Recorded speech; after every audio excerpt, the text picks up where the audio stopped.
lied, his eyes adjusting to the dim light of the apartment. He stopped, his jaw dropping slightly as he took in the sight before him. The apartment was unlike anything he had ever seen. It was not just cluttered. It was filled with an enormous, incredibly complex structure that occupied almost every square inch of the living room. It was a massive, sprawling sculpture made of what appeared to be pure rubbish. There were bicycle wheels, old tin cans, broken umbrellas, wooden spoons, colorful strings, copper wire, and hundreds of tiny, seemingly random objects all interconnected in a chaotic yet strangely orderly web. "Mr. Witherspoon," Dr. Sinclair whispered, stepping carefully around a stack of old books. "Why do you collect all of this? The dolls' heads, the shoes, the paper clips?" Edgar shrugged, walking over to a section of the structure where a small brass bell hung. "I cannot afford Rembrandts, Doctor. This is my masterpiece." Suddenly, a loud, metallic clatter echoed through the room. A small marble rolled down a cardboard track, hitting a spoon, which in turn caused a small bell to ring. "Oh no," Edgar muttered, his face turning pale. "Oh no, not now." He began frantically searching through a pile of items on his table. "As usual, it has been lovely talking to you, Doctor." Jeremy stepped forward, his heart in his throat. "What do I do?" "That is it," Edgar said encouragingly. "Now, if I can just get a ping-pong ball in there by 7 hours and 13 minutes. Well, I guess we solved that little problem. I would get cracking if I was you." "But," Jeremy stammered, his mind spinning, "this is impossible. I refuse." "Jeremy." "Really?" Edgar said, patting him on the shoulder with a warm, fatherly affection. "You will grow to like it. Give it a chance. So long. Don't take any wooden nickels. Unless you really need them, of course." With a cheerful wave, Edgar Witherspoon turned and walked out the door, his footsteps fading down the hallway, leaving behind a silence that was quickly filled by the rhythmic, cosmic hum of the apartment. Jeremy stood alone in the center of the room. The brass thimble swayed, the doll's head tilted, the paper clips hummed. "Mr. Witherspoon," Jeremy called out to the empty hallway. There was no answer. Jeremy turned back to the machine. A small wire on the far wall was beginning to vibrate with a high, dangerous pitch. "No," Jeremy whispered. "No."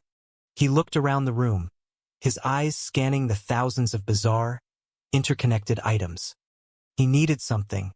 The balance was shifting. The world was tilting. "A tambourine," Jeremy muttered, a sudden, intuitive flash striking his mind. "I have to find a tambourine right away." He ran to the door, calling out to anyone who would listen. "Can you help me? Do you know where I can find a tambourine? If in the next few months you notice that there has been a spate of catastrophes, or things are just not going right, remember that Edgar Witherspoon's replacement is currently learning how to make some very precise adjustments. But do not worry. His education will not last long, and then you will once again have a chance to make a difference.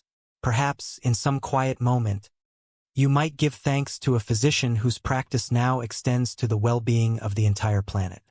Dr. Jeremy Sinclair offers a unique form of preventative medicine, found only in the deepest, most delicate corners of the human heart and perhaps in the Twilight Zone. The afternoon sun was sliding down the glass panes of the psychiatric clinic, casting long, dusty beams of amber light across the desk of Dr. Jeremy Sinclair. It was a comfortable room, lined with heavy bookshelves containing volumes on human behavior, cognitive science, and the intricate mysteries of the human mind. Yet, for all his learning, Dr. Sinclair often felt that the human mind was less like a textbook and more like a vast, uncharted wilderness. He rubbed his temples, feeling the slight throb of a headache beginning to form, and sighed. The door to his office was open just a crack, letting in the muffled sounds of typewriter keys clacking and the low murmur of patients and staff in the hallway. Suddenly, the door was pushed open with a sharp, decisive click. In walked Mrs. Milligan. Mrs. Milligan was a woman of formidable presence. She was the landlady of an apartment building on Elm Street, a structure of red brick and weathered wood that had seen better decades. She wore a coat that looked as though it had survived several winters too many, and her expression was a mixture of intense exasperation and genuine anxiety. She did not sit down immediately. Instead, she paced the floor of the office, her handbag clutched tightly to her chest like a shield. "He is crazy," Mrs. Milligan announced, her voice trembling with a mixture of anger and fear. "That is exactly what he is, Doctor. A loony, a nutcase, a genuine certified wacko." Dr. Sinclair leaned back in his leather chair, folding his hands together. He had heard these words many times before from worried relatives and frustrated neighbors. He maintained his calm, professional demeanor, offering her a reassuring smile. "Please, Mrs. Milligan, sit down. Tell me who you are talking about." "My tenant," she said, finally dropping into the chair opposite him with a heavy sigh. "Uncle Edgar. Edgar Witherspoon. He is always looking for things. And I do not mean normal things like his keys or his spectacles. No, it is always something completely ridiculous. Yesterday he was running around like a man possessed, searching for 3 paper clips. Not 2, mind you, and not 4. Exactly 3 paper clips. And a chrome coat hanger. Not a plastic one, not a wooden one. Chrome. On other days, he is obsessed with finding 1 patent leather tap shoe. Just 1. What does an old man do with a single tap shoe, Doctor?" Dr. Sinclair made a small, non-committal note on his notepad. He wrote down the name Edgar Witherspoon in a slow, neat hand. "People of advanced age sometimes develop unique habits, Mrs. Milligan. It is not uncommon for them to collect items." "Collect?" Mrs. Milligan scoffed, leaning forward. "If it were only collecting, I would not be here. He rummages through trash cans. He actually goes to the municipal garbage dumps and digs through the piles. He is always bothering my other tenants, asking them for the strangest objects. One day he is begging everyone for bicycle spokes. The next day he is knocking on doors asking for vintage baseball cards. And who do the tenants complain to when they are woken up in the middle of the night by an old man asking for junk? Yours truly. They complain to me, Doctor." She paused to catch her breath, her eyes wide with frustration. "And that is not even the worst of it. He will not let anybody into his apartment. Not a soul. Not even his own niece, Cynthia, who loves him dearly and worries herself to sleep over him. All that junk he is collecting, it is a fire trap. If a spark were to land in that room, the whole building would go up in flames.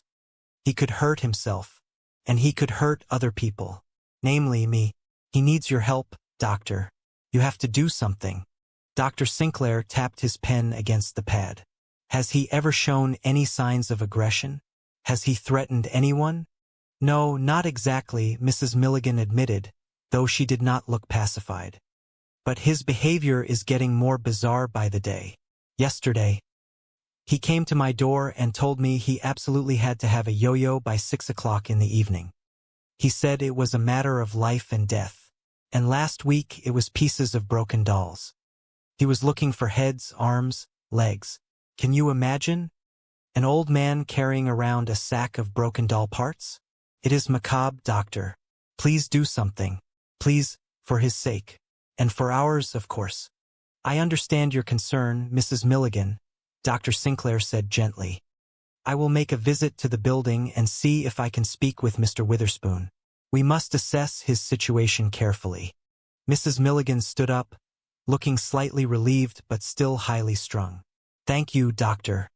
You will find him either in his apartment or down in the basement. His apartment bell does not work, by the way. I think he disconnected it. He does not like visitors." Down in the dim, cool basement of the apartment building, the air smelled of damp earth, old coal dust, and rusty pipes. A single bare bulb hung from a frayed cord, casting flickering shadows across the concrete floor. Dr. Sinclair descended the wooden stairs carefully, his shoes making a soft, creaking sound. Near the old furnace, a figure was bent over a wooden crate, sorting through some small metal objects. The man was thin, with wispy white hair that stood up in silver tufts around his head.